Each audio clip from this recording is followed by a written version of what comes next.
తమ సమస్యలను పరిష్కరించాలని కోరుతూ ఆశా వర్కర్లు నిరసన బాట పట్టారు. నిర్మల్ జిల్లా మధుల్ తహసీల్దార్ కార్యాలయం ముందు ధర్నా చేసి నినాదాలు చేశారు.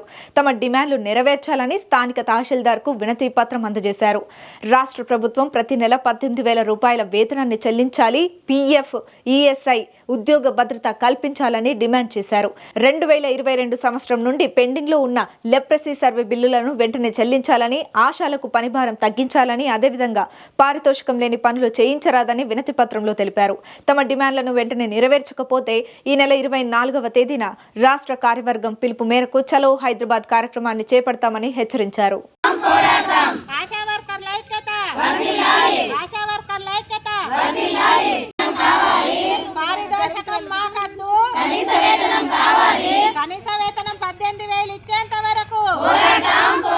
నమస్కారము, నా పేరు విజయలక్ష్మి. నేను ఆశా వర్కర్గా 2006 నుంచి చేస్తున్నా. ఇప్పటికీ మాది 18 సంవత్సరాలు అయిపోయింది. కానీ మాకు పారితోషికాలు ఇస్తున్నారు, కనీస వేతనం ఇస్తలేరు. అయితే సీఎం రేవంత్ రెడ్డి గారు ఫస్ట్ మేము టెంట్ వేసినప్పుడు మీకు ఫస్ట్ నేను సీట్లో కూర్చుండగానే ఆశా వర్కర్లకు, అంగన్వాడీలకు నేను జీతాలు పెంచుతా అని చెప్పిండ్రు. కానీ మేము మళ్ళీ ఇంకా 3 మంత్ బ్యాక్ ధర్నా చేసినప్పుడు కోటిలో కూడా 3 మంత్ అయిన తర్వాత మీకు సాలరీలు పెంచుతామని అన్నాడు. కానీ ఈ అసెంబ్లీ సమావేశాలలో అయినా కానీ ఆయన మమ్మల్ని గుర్తుంచుకొని సాలరీలు పెంచుతేనే బాగుంటుంది, లేదంటే మేము ఇప్పుడు 24వ డేట్ రోజు మళ్ళీ చలో హైదరాబాద్ పెట్టినాము, 19వ డేట్ రోజు కలెక్టర్ ఆఫీస్కు పోతున్నాము. ఇలా చేయకపోతే మేము సమ్మె బాటలోకి దిగుతామని ఆశా వర్కర్లు అందరూ నిర్ణయం చేసుకున్నాము.